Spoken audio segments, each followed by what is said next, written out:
ప్రభునామములు అందరికీ వందనాలు. దేవుని వాక్యాన్ని విభక్తులుగా ధ్యానం చేసుకుందాం. లూకాసు వార్త 18వ అధ్యాయము 7వ వచనం. చూడండి, లూకాసు వార్త 18వ అధ్యాయము 7వ వచనం. దేవుడు తాను ఏర్పరచుకున్న వారు దివారాత్రులు తన్ను గురించి మొరపెట్టుకొనుచుండగా వారికి న్యాయము తీర్చుడా, వారికి త్వరగా న్యాయము తీర్చునంటాడు. ఇక్కడ దేవుని వాక్యంలో మనం గమనించినట్లయితే ప్రభు అంటున్న మాట ఏంటంటే, దేవుడు తాను ఏర్పరచుకున్న వారు దివారాత్రులు మొరపెట్టుకొనుచుండగా వారికి న్యాయం తీర్చుడా అంటున్నాడు. తప్పకుండా వారికి న్యాయం తీరుస్తాడు, వారికి త్వరగా న్యాయం చేస్తాడు అంటాడు మళ్ళా. కాబట్టి ఈరోజు ప్రభు మనతో చెప్తున్న మాట ఏంటంటే, ఆయన ఏర్పరచుకున్న బిడ్డలు ఎవరైతే ఉన్నారు, అంటే ఆయన నమ్ముకున్న బిడ్డలు, ఆయన ఏర్పరచుకున్న బిడ్డలు ఎవరైతే ఉన్నారు, వారు ఏదైనా ఒక విషయాన్ని తప్పనిసరిగా దేవుని దగ్గర నుంచి పొందుకోవాలి అనుకుంటే మాత్రం వారు ఏం చేయాలంటే దివారాత్రులు మొరపెట్టడం వాళ్ళు చేయాలి. అంటే ఈరోజు మనం ప్రార్థన చేస్తున్నాం కదా అని మీరు అనొచ్చు. ఇది రెగ్యులర్గా మనం చేస్తున్నటువంటి విషయం. కానీ ఇంకా త్వరగా నాకు దేవుడు సహాయం చేయాలి, ఇంకా త్వరగా నేను దేవుని కార్యాన్ని చూడాలి అని మనం ఆశపడినట్లయితే మనం దివారాత్రులు మొరపెట్టడం చేయాలి.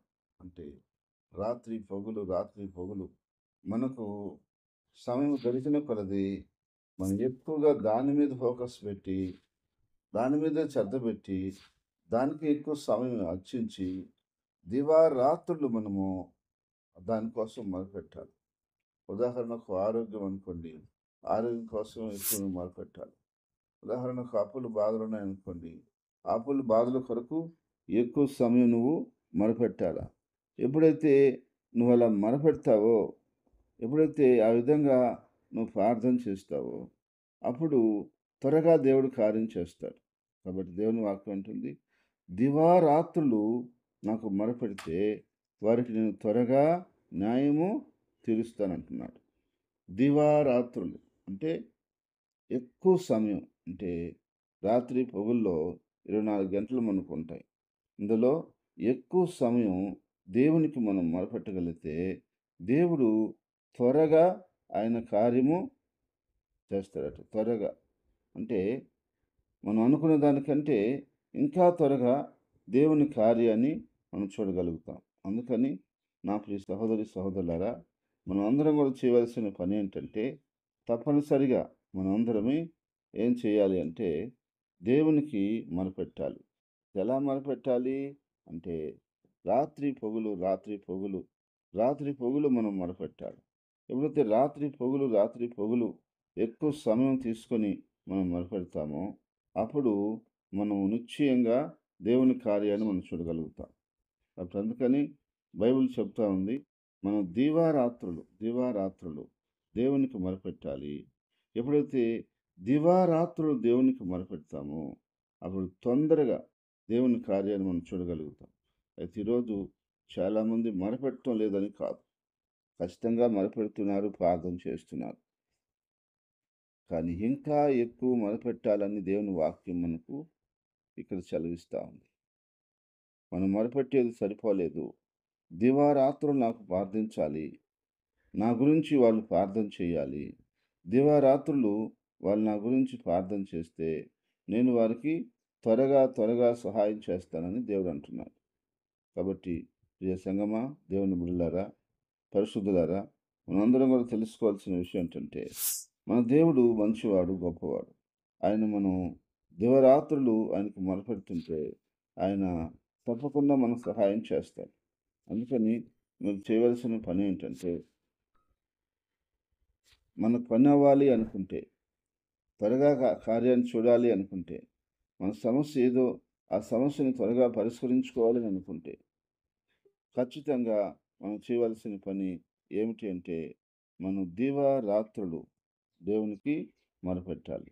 ఎప్పుడైతే దివారాత్రులు దేవునికి మొరపెడతామో అప్పుడు దేవుని కార్యాన్ని మనం త్వరగా చూడగలుగుతాం. అయితే అలా మనం మొరపెట్టకపోతే దేవుని కార్యాన్ని మనం చూడలేం. అయితే ఈరోజు మొరపెడతాం లేదని కాదు, మొరపెడుతున్నాం.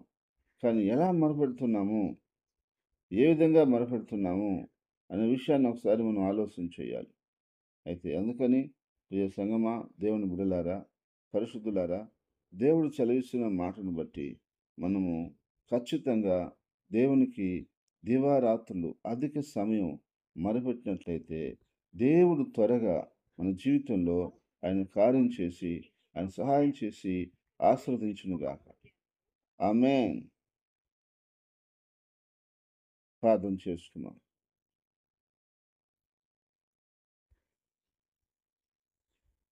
అందరూ ఏకీవించండి, ప్రార్థన చేసుకుందాం. దేవుని వాక్యాన్ని విభక్తులుగా మనం ధ్యానం చేసుకున్నాం, ప్రార్థన చేసుకున్నాం. ప్రేమగల తండ్రి, పరిశుద్ధుడా, నీ స్తోత్రాలు చెల్లిస్తున్నాం. ఇంతవరకు నీ కృపను బట్టి, నీ సహాయాన్ని బట్టి అయ్యా మమ్మల్ని కాచి కాపాడుతూ ఉన్నావు. దేవా, నువ్వు సహాయం చేయకపోతే మేము లేము ప్రభా. నాయన, దివారాత్రులు నీ సన్నిధిలో మేము మొరపెట్టుకోవాలని, అయ్యా అలా మొరపెడితే మీరు మాకు త్వరగా న్యాయం తీరుస్తారని మీ వాక్యంలో నుంచి మీరు మాకు బోధించున్నారు. అవును ప్రభా, నీ వాక్యం ప్రకారంగా మేము మొరపెట్టేది సరిపోవట్లేదు కనుక ఎక్కువగా మొరపెట్టాలని మీరు సెలవిస్తున్నారు. అవును ప్రభా, ఇంకా ఎక్కువ సమయం తీసుకొని, ఇంకా ఎక్కువ శ్రద్ధ తీసుకొని, ఇంకా ఎక్కువ ఆసక్తి కలిగి ప్రభా నీ సన్నిధిలో మాకు సమయం దొరికిన కొలది అధికంగా సమయాన్ని హెచ్చించి దేవా నీ పాద సన్నిధిలో మేము రాత్రి పగులు మొరపెట్టినట్లయితే అది ఏ కార్యమైనా, అది ఆరోగ్య విషయమైనా, కుటుంబ విషయమైనా, ఆర్థిక విషయమైనా, లేక బిడ్డల విషయమైనా, పెద్దల విషయమైనా, ఉద్యోగ విషయమైనా, వ్యాపార విషయమైనా, ప్రతి విషయంలో అయ్యా ఏదైతే మేము తలస్తున్నామో ఆ కార్యాన్ని మేము త్వరగా చూడగలమని మీ లేఖనం చెబుతుంది కనుక ఆ దిశగా ఇది మొదలుకొని మేము ప్రతిరోజు మొరపెట్టడానికి సహాయం చేయండి. యేసు ప్రభా, ఏదో మొక్కుబడిగా మేము 5 నిమిషాలే చేయాలి, 10 నిమిషాలే చేయాలి, అరగంటే చేయాలి, గంటే చేయాలి అనేది లేకుండా ప్రభువా, నీ సన్నిధిలో సమయం దొరికిన కొలదే నువ్వు అధికంగా నీ సన్నిధిలో మొరపెట్టి విజయాలు పొందుకోవడానికి నీ పరిశుద్ధాత్మ ద్వారా మాకు సహాయం చేయమని ప్రార్థిస్తున్నాను. ఆ దిశగా మీరు మమ్మల్ని నడిపించమని ప్రార్థిస్తున్నాం ప్రభా. నీ పరిశుద్ధాత్మ శక్తిని మా మీద మీరు కుమ్మరించమని ప్రార్థిస్తున్నాం ప్రభా. అయ్యా, యేసయ్యా, నా తండ్రి, నీకు స్తుతులు స్తోత్రాలు చెల్లిస్తున్నాం. నీకు ఆత్మ ద్వారా ప్రతి బిడ్డకి, ప్రతి కుటుంబానికి మేలు చేయమని ప్రార్థిస్తున్నాను.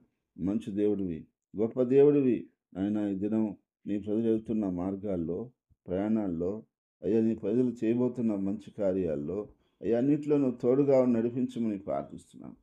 ఎక్కడ ఎలాంటి ఆటంకములు, ఇరుకులు, ఇబ్బందులు లేకుండా నాజరేయుడైన యేసు క్రీస్తు నామములో కట్టి బంధిస్తున్నాను తండ్రి.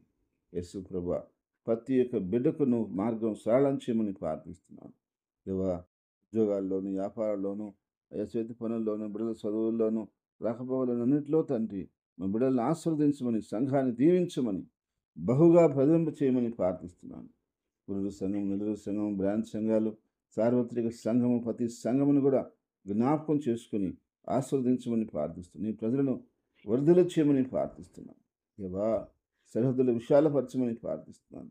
నీ బలమైన శక్తి కలిగిన కార్యాల్ని ప్రభువా బిడ్డలకు అనుగ్రహించమని ప్రార్థిస్తున్నాను. ఈ వాక్యం ఉన్న ప్రతి బిడ్డని మీరు పేరు పేరు మీరు బలపరిచి దీవించమని ప్రార్థిస్తున్నాను. యేసు ప్రభువా, నీ కార్యాలను బట్టి, నీ కృపను బట్టి సంపూర్ణంగా నీ కృతజ్ఞతలు చెల్లిస్తున్నాను. నిజంగా నువ్వు లేకపోతే మేము లేము తండ్రి. సహాయం చేయకపోతే మాకు దిక్కు లేదు నాయన. నీ అండ, నీ దయ, నీ కృప, నీ కనికరంతో మేము జీవించగలుగుతున్నాం ప్రభా. నువ్వు చేసిన అనేకమైన కార్యాలను బట్టి, అనేకమైన విషయాలను బట్టి నా తండ్రిని స్తుతిస్తూ, ఆరాధిస్తూ, గణపరుస్తున్నాం తండ్రి. నాయనా ప్రభువా, అయ్యా అన్ని విధాలుగా నీ ప్రజలకు క్షేమాన్ని కలగచేయమని ప్రతి బలహీనత, ప్రతి వ్యాధి, ప్రతి రోగము, ప్రతి రుగ్మతల్ని యేసుక్రీస్తు నామములో గద్దిస్తున్నాం తండ్రి. మీరు వాటిని దూరపరచమని, ప్రభువా నీ ఆత్మ ద్వారా నడిపించమని, నీ బలమైన కార్యమును జరిగించమని ప్రార్థిస్తున్నాను. పరిశుద్ధుడా, పరిశుద్ధుడా, పరిశుద్ధుడా, నీ నామాన్ని అత్యధికంగా గణపరచుకోమని, హెచ్చించుకోమని ప్రార్థిస్తున్నాం తండ్రి. నా యేసయ్యా, నా యేసయ్యా, మా దేశాన్ని బట్టి స్తుతిస్తున్నానయ్యా. భారతదేశం కొరకు నీ కృతజ్ఞతలు చెల్లిస్తున్నాం ప్రభా. నాయనా, మా దేశంలో ప్రజల కొరకు నీకు వందనాలు ప్రభా. అయ్యా అదుగునైన సామాన్యమైన ప్రజలు, అయ్యా సామంతులైన ప్రజలు, అయినా ధనికులైనటువంటి గొప్పవారు, నాయకులు, అధికారులు ఎంతోమంది ఉన్నారు ప్రభా. వారందరి కొరకు నేను కృతజ్ఞతలు చెల్లిస్తున్నాను. మా దేశం మీద నీ రక్తంతో ప్రోక్షించి పరిశుద్ధపరిచి మా దేశాన్ని రక్షించి కాపాడమని యేసుక్రీస్తు నామంలో ప్రార్థిస్తున్నాం తండ్రి. ఆమేన్.